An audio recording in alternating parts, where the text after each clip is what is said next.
All right, eighth grade RELA, we're gonna get this started. This is the Ed Puzzle video for the week before break. And it's called, what is it called? I have a title for you, don't worry. All right, it's called Character Analysis. Write that down.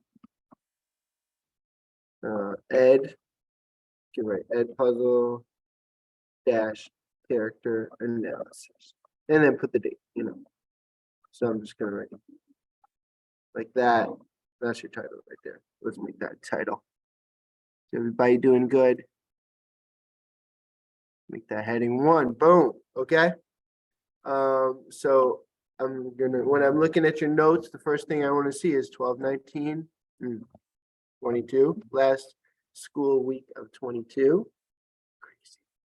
And the success criteria. Okay, you don't need to write down the previous, but let's remember what it was. We should at this point be able to write an introductory paragraph, hook, bridge, 3 details, thesis, conclusion. Boom. You got it? If you don't got it, we'll come back to it. And I even want to bring in some guest speakers this year. I brought in one this week. And when we do that, you need to have an introductory paragraph and when they say, hi, how are you? You can say, I'm good. Tell me about yourself. And you can do it in 1 paragraph because you've thought about it. This week or last week, for the purposes of this content, is the objective summary. So your sentence 1 is the main idea. The next 3 sentences are supporting details that are major details supporting your main idea statement and a conclusion sentence. So that's going to be graded. We can grade that today while you're finishing your map tests. And that's what I'm looking for. And that'll be a classwork grade today. And then next week on Monday, we're going to have to do our assessment for that. So I'm going to give you a passage and say write an objective summary before the end of class. And of course, we'll have a spelling test. And then, yeah, so that was the other objective from the past, changing. So instead of they gave me in the curriculum, use affixes and roots to determine the meaning of new words, but Ms. Upshaw said, we're not doing that part of the grammar so much at this moment, which I'm okay with too, but we have our list of vocabulary words, right? So you need to be able to spell them, you need to be able to define them and use them in a sentence. So let me write that down. A, spell words correctly. Now you write this down too. B, this is what you need to be able to do. Define words. Be able to find them. And C, what did I say? Use the word correctly in the sentence. All right. Mr. Field, you got capitalized. All right, there we go. But now, in this video right here, we're going to talk about I can explain how events in a story reveal aspects of the characters. So we are going to annotate a story. We're going to start together. And it's a story I haven't read yet. So you're going to get to see my thinking for the first time, just like I always want you to see, not like some canned, oh, Mr. Field has thought about this, but no, I want you to see how I think about it because you have to do the same thing. 7:30. Okay, so as we annotate this time, of course, you can still think about the 3 big questions and the things that you all already brought up during class, words you don't know, important information, yada, yada. But what we're looking for, and specifically as we annotate, is answers to the following questions. What am I learning about the 2 characters? And how am I learning about the 2 characters? So the what am I learning and the how.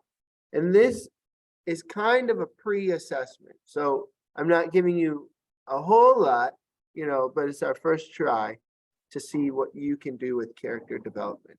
And then as we see where you are, then we'll continue to talk about it and refine your abilities, okay?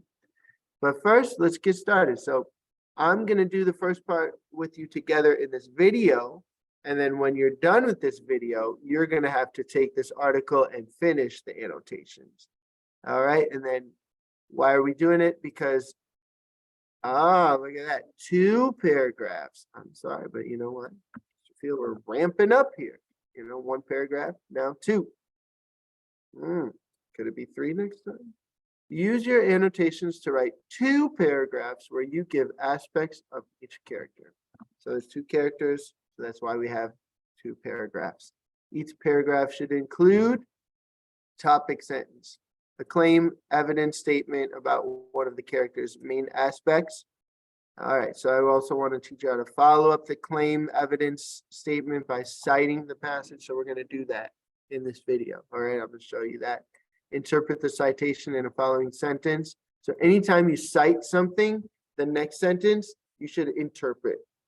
Or you could do it before or after, but for the purpose of doing the same thing, we're going to do it after. And then write a conclusion sentence. All right, so this is something that I had to do in middle and high school, but I had to do it in college too. All right, so let's get going. Let's start reading The Setting Sun. And so I'm gonna open it up in Cami, just like you. Now I know this article is about Zimbabwe, a rite of passage in Zimbabwe, but that's all I know so far. All right, so let's get reading. Let's get annotating. And I know you guys like to highlight, but this annotation we're gonna do the notes on the side. Okay, and if you want to highlight as well, you can, but I'm looking for notes on the side this time. As you perform your first read of The Setting Sun in the Rolling World, you will encounter these words. Notice I started from the beginning. I didn't start from, let me read this, okay? We always want to read everything. Patronized, obligations, psychological. Pause the video and write down those 3 words. Base words. If these words are unfamiliar to you, analyze each one to see if it contains a base word or inside word you know. Then use your knowledge of the inside word to determine the meaning of the unfamiliar word. Here's an example of how to apply this strategy. Unfamiliar words, murkiness. Familiar inside word, murky. Okay. Context, just as the dust settles over a glittering pebble revealed by a hoe, so a murkiness hid the gleam. Conclusion, the word murkiness must be something dusty or cloudy that makes it hard to see. How would we know that? Because we see dust is quickly settling, right? So you guys will show me what you know about context clues. Apply your knowledge of base words and other vocabulary strategies to determine the meanings of unfamiliar words you encounter during your first read. And so what I want you to do is, and we're going to annotate this. Okay, create a copy. Trisha Blackman doesn't want me to use her copy. No, that's fine. What I want you to do is write down on, oh my gosh,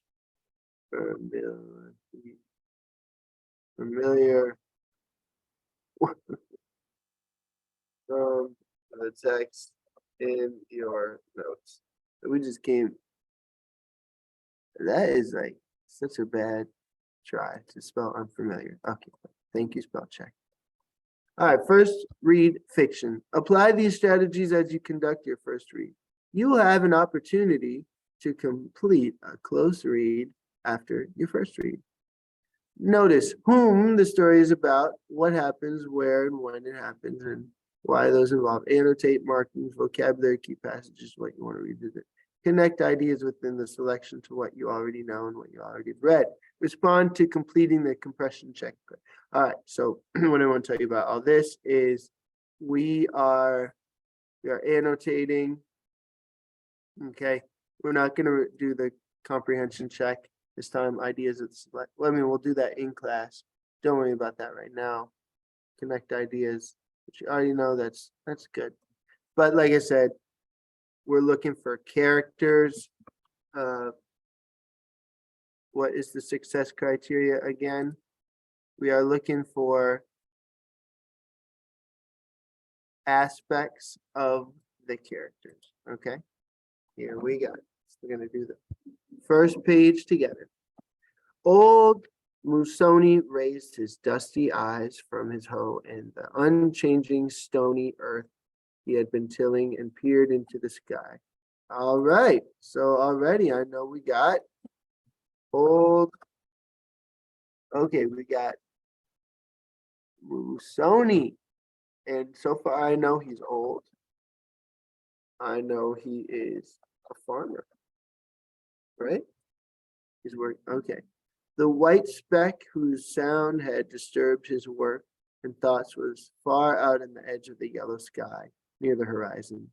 Then it disappeared quickly over the southern rim of the sky, and he shook his head.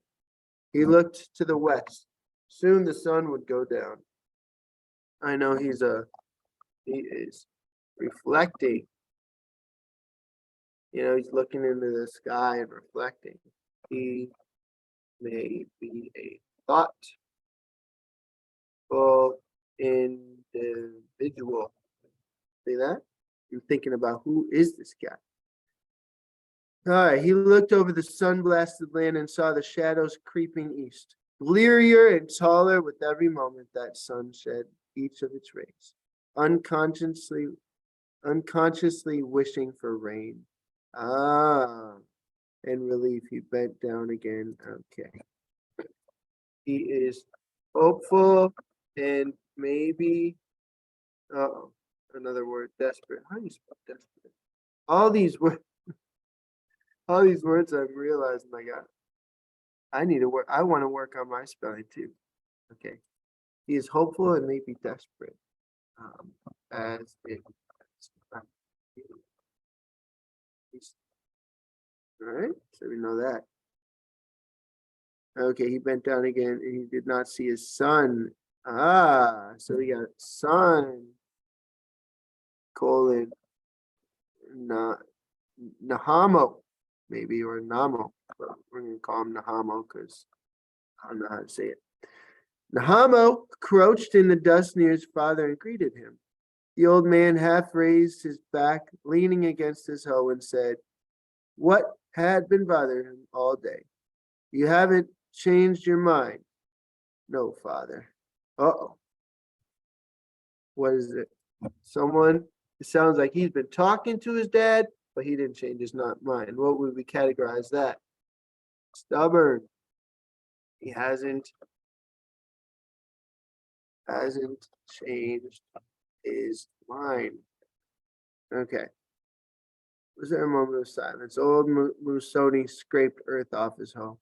Have you thought about this, son? For weeks, father. Okay. So the apple is not falling far from the tree. He's saying he's reflective, right? Thought for weeks. So we got two reflective guys talking to each other. Okay. And you think that's the only way? There is no other way. The old man felt himself getting angry again. Okay, so now we know.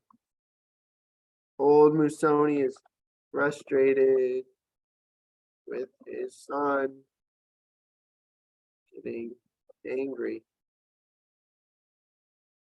But this would be the last day he would talk to his son. Oh my goodness. If his son was going away, he must not be angry. Okay. It would be equal to a curse. All right. So I just wanted to read the first page. You've heard me talk for a while now. And guess what? I have the information I need to give you the example question. Okay. So you're not going to be using my example. You're going to have to get your own example. Okay. But I'm going to show you what this is going to look like. Okay, so you're gonna have to write this in your notes. So we're going to talk about my topic is Musoni, and the main idea is he is he is frustrated with his son. He's, well, we want to, he's a caring father. Okay, so we want to say it like, all right. So I'm gonna, and remember, this is my rough draft. I'm only thinking about this now for the first time, but you're gonna have to do the same thing as I've said. Okay, so bear with me as I begin writing, and it's not gonna be perfect the first time. Sony is a care. Let me pause the video here so you don't have to see me stumble, and I'll be right back. All right, I'm back. I just needed to, write without talking so much. So in first we have to indent. In this story, The Setting Sun in the Rolling World, we first encounter a man named Musoni. So I want you to see there in that first sentence, I need to tell my readers who are not in this class what I'm talking about. So I'm talking about an article or a story called The Setting Sun in the Rolling World. I'm putting the title there, so I put it in quotation marks. When you're saying the title of something, you can either put it in quotation marks or you can underline it. But I usually use quotation marks. And I said, we first encounter a man, and I could say the reader first encounter a man. I usually like to take it out of speaking language, but this is fine for now, okay? Now, my objective with this paragraph is to explain who this guy is. So I say, Musoni is a caring but frustrated father with a son named Nahamo. Now I had to be careful. I almost said with one son. I don't know that, so I'm only trying to say what I know. This is my kind of thesis, not a thesis statement, but that he's caring. That's my thought. At the beginning of the story, the two are having a conversation in which it is evident that Musoni had asked Nahamo if he had changed his mind. When Nahamo said that he hadn't, the story says the old man Musoni got angry again. So here, I want you to notice that I am quoting, I'm citing from the story. So I put quotation marks around something that I'm citing.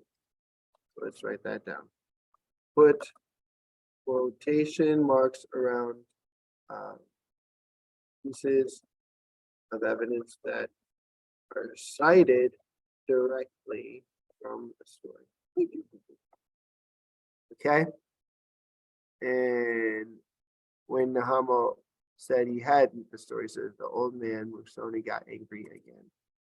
So now here's where I'm going to write my sentence to interpret in the following sentence. What's wrong? The following. All right. And then I'm going to write a conclusion. So again, so now when Nahamo said the story says the old man Musoni got angry again. This shows Musoni is getting angry because he is frustrated with his son's response to their conversation. Musoni is not getting angry because he is an angry individual, but because he cares about his son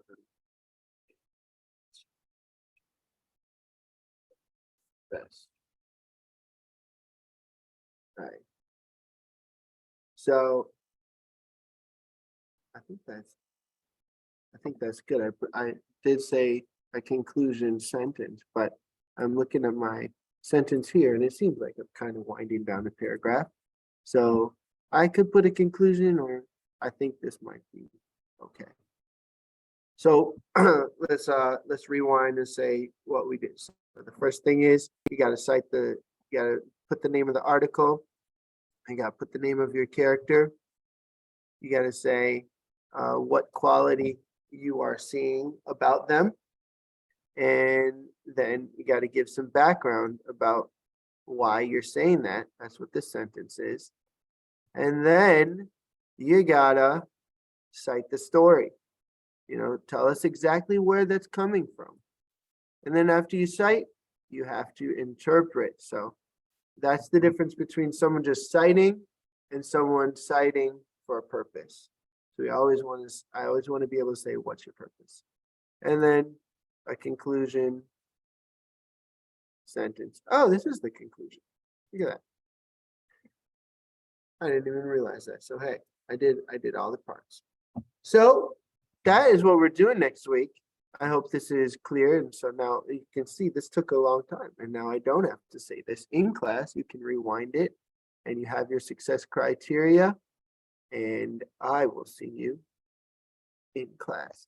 Get reading, get annotating, and see if you can write your 2 paragraphs about Musoni and Nahamo. And don't steal my words.